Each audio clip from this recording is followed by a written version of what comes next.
Bismillahirrohmanirrohim. Assalamualaikum warahmatullahi wabarakatuh. Selamat pagi teman-teman. Bagaimana kabar kalian? Alhamdulillah kalau baik semua. Tetap jaga kesehatan dan jaga imunnya teman-teman. Jangan lupa patuhi protokol kesehatan. Nah, sebelum memasuki kegiatan pada pagi hari ini, alangkah baiknya kita berdoa terlebih dahulu agar ilmu yang kita dapat bermanfaat, dapat diridhoi Allah Subhanahu wa taala. Nah, berdoa di dalam hati menurut kepercayaan kalian masing-masing. Berdoa dipersilahkan.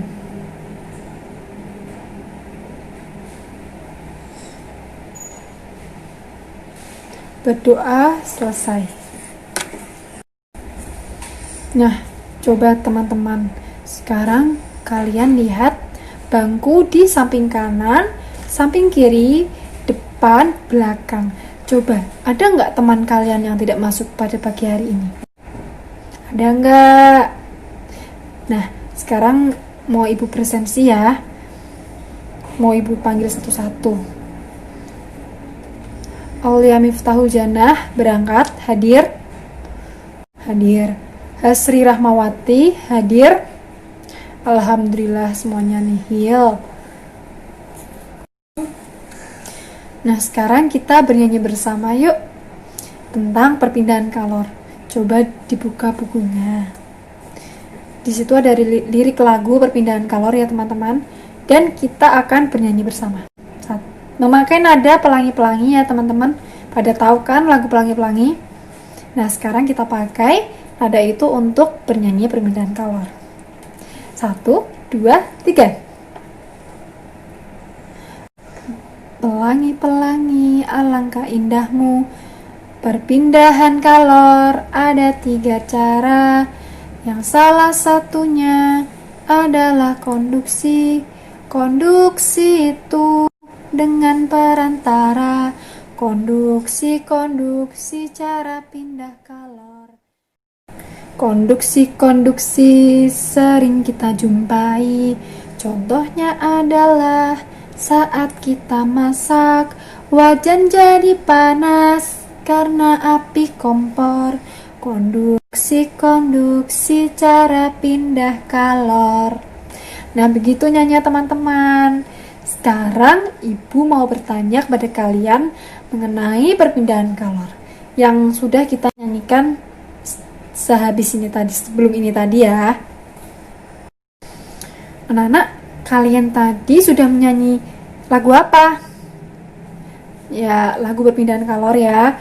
Dan apakah menurutmu panas itu dapat berpindah? Benar, panas itu dapat berpindah. Dan apakah kamu pernah memegang gagang panci yang di bawahnya ada api kompor yang menyala? Pernah ya? Dan apa yang kalian rasakan? Betul. Yang kalian rasakan adalah panas. Nah, Bu mau tanya nih, bagaimana panas? Nah, sekarang bagaimana panas itu bisa terjadi? Nah, sekarang Ibu jelaskan ya. Pertama, gini, konduksi itu adalah perpindahan panas dengan perantara ya teman-teman. Dan proses konduksi terjadi ketika panas dari kompor berpindah ke panci. Nah, panci itu berbahan dasar aluminium. Nah, aluminium adalah konduktor atau penghantar panas yang baik, yang paling baik gitu.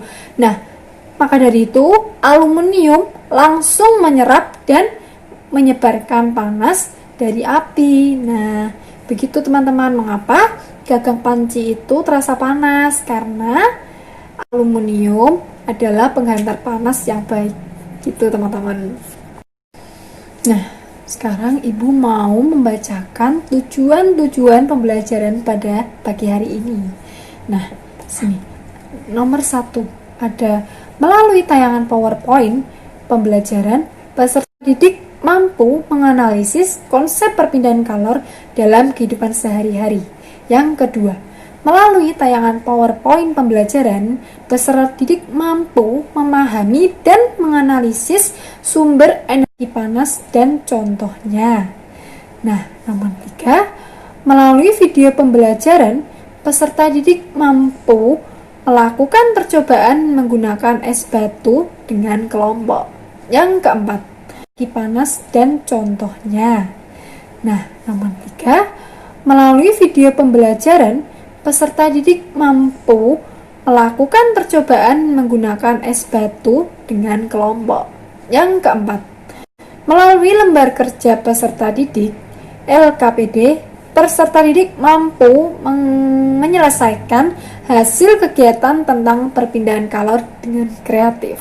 Nah, itu adalah tujuan pembelajaran kita dengan perantara konduksi cara pindah kalor. Baik anak-anak, sudah siap semua? Sekarang Ibu akan menampilkan sebuah video sambil kalian amati, tulis informasi-informasi penting yang ada di video ke dalam buku tulis kalian ya.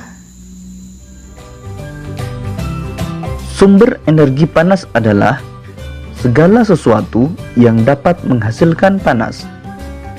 Berikut ini sumber energi panas yang sering kita jumpai dalam kehidupan sehari-hari. Matahari. Matahari merupakan sumber energi panas yang terbesar bagi bumi. Matahari memiliki banyak manfaat bagi seluruh makhluk yang ada di bumi. Bagi tumbuhan, matahari membantu dalam proses pembuatan makanan, yaitu proses fotosintesis. Manusia memanfaatkan energi matahari untuk berbagai kebutuhan. Beberapa manfaat energi matahari bagi manusia antara lain membantu mengeringkan pakaian,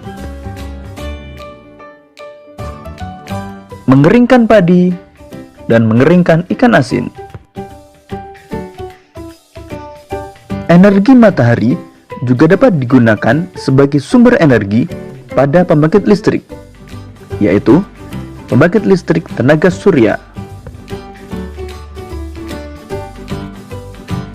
Sumber energi panas berikutnya adalah api. Api adalah cahaya dan panas yang dikeluarkan bila sesuatu terbakar.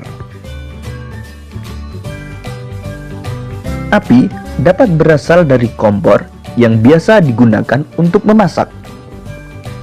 Api tersebut dapat berasal dari bahan bakar minyak tanah, batu bara, atau gas LPG. Sumber energi panas berikutnya adalah listrik. Energi panas dapat dihasilkan dari energi listrik. Beberapa peralatan elektronik yang mengubah energi listrik menjadi energi panas antara lain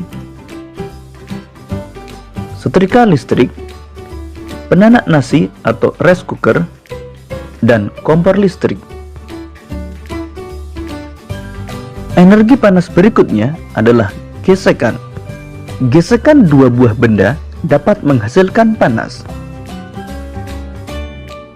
Coba gosok-gosokkan kedua telapak tanganmu dengan cepat dan lama. Maka kamu akan merasakan panas pada kedua telapak tanganmu.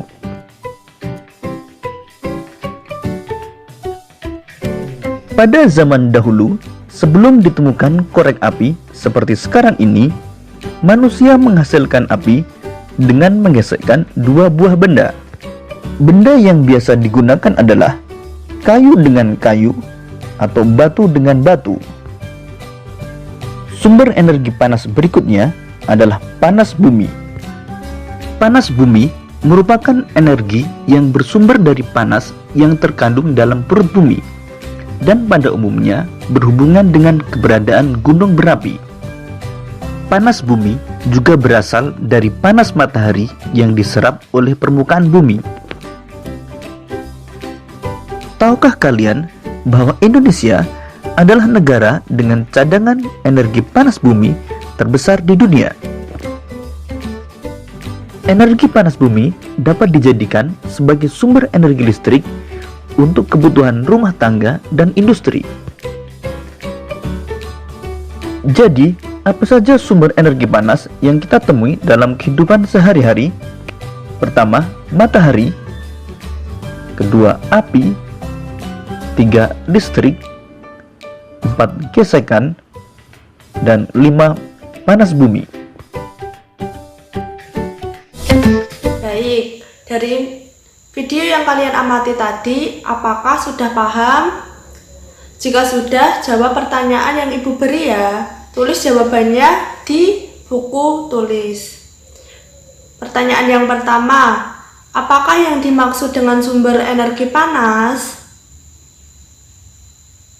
Yang kedua, sebutkan 2 energi panas yang kalian ketahui. Yang ketiga, manfaat apa saja yang didapatkan makhluk hidup dari matahari. Yang keempat, tunjukkan cara sederhana untuk membuktikan adanya energi panas di sekitar kalian.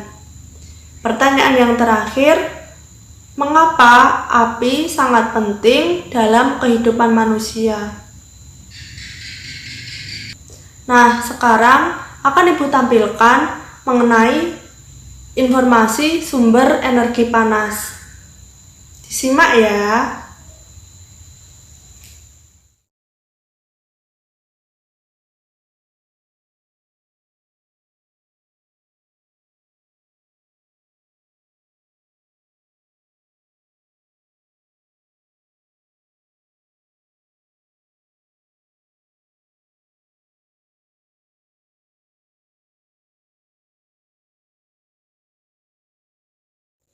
Nah, dari informasi yang Ibu tampilkan tadi, coba kalian amati sumber energi panas apa hayo yang kalian gunakan sehari-hari dari pagi hingga malam hari.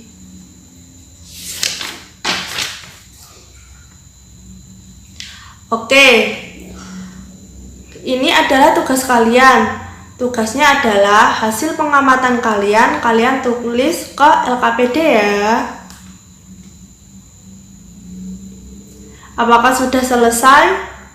Jika sudah, bandingkan hasil pengamatan kalian dengan teman kalian. Apakah ada perbedaan dari hasil pengamatan kalian dan apakah ada persamaan? Setelah itu, coba kalian bandingkan jawaban kalian. Kegiatan mana yang paling sering dan jarang kalian temui?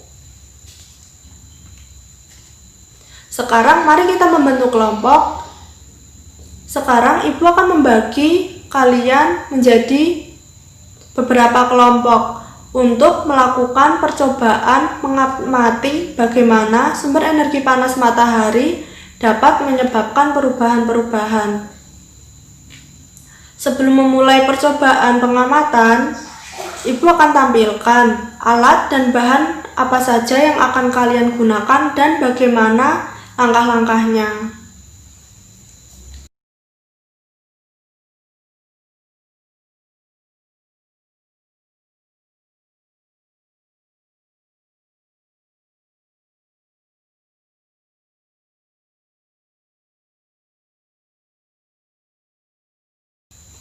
Nah, setelah kalian melakukan kegiatan pengamatan, hal menarik apa yang kalian temui? Dan apakah kalian ingin mengetahui hal lebih lanjut lagi? Baik, sekarang Ibu akan memberikan tugas amati kegiatan apa saja yang memerlukan energi panas dalam jumlah yang banyak. Amati tugas ini dengan didampingi orang tua kalian ya. Wah, tidak terasa kegiatan pembelajaran pada hari ini sudah selesai ya teman-teman. Baik, Ibu akan mereview materi pembelajaran pada hari ini. Ibu akan bertanya kepada siapa ya? Kepada Mbak Hasri. Mbak Hasri, pembelajaran apa yang Mbak Hasri tangkap pada hari ini tentang sumber energi panas? Baik, sumber energi panas itu terdiri dari apa saja Mbak Hasri? Terdiri dari matahari, api, listrik, gesekan, dan panas bumi Bu. Ya, Berarti Mbak Hasri tadi memperhatikan apa yang Ibu sampaikan ya. Nah, kemudian untuk Ibu akan bertanya lagi kepada Mbak Rahma. Mbak Rahma, tadi kan yang disebutkan oleh Mbak Hasri itu ada contohnya ada matahari. Nah, matahari itu fungsinya apa saja ya sebagai sumber energi panas? Sebagai untuk mengeringkan pakaian, untuk mengeringkan ikan, dan untuk mengeringkan padi, Bu. Baik, benar ya. Fungsi dari matahari sebagai sumber energi panas yaitu untuk mengeringkan pakaian, untuk mengeringkan ikan yang sedang dijemur, dan untuk mengeringkan padi. Baiklah anak-anak, Ibu akan menyampaikan kesimpulan materi pada pembelajaran hari ini, yaitu tentang sumber energi panas. Nah, sebelumnya, benda yang dapat menghasilkan energi panas disebut juga sebagai sumber energi panas. Sumber energi panas yang dapat kita jumpai di kehidupan sehari-hari atau di alam, salah satunya yaitu matahari. Nah, matahari merupakan sumber energi panas terbesar di bumi. Matahari sangat membantu semua makhluk hidup, terutama pada tumbuhan. Matahari dapat membantu pembuatan makanan pada tumbuhan yang sering kita sebut sebagai fotosintesis. Nah, makanan yang dihasilkan dari hasil fotosintesis menjadi sumber energi bagi makhluk hidup lainnya, seperti manusia ya.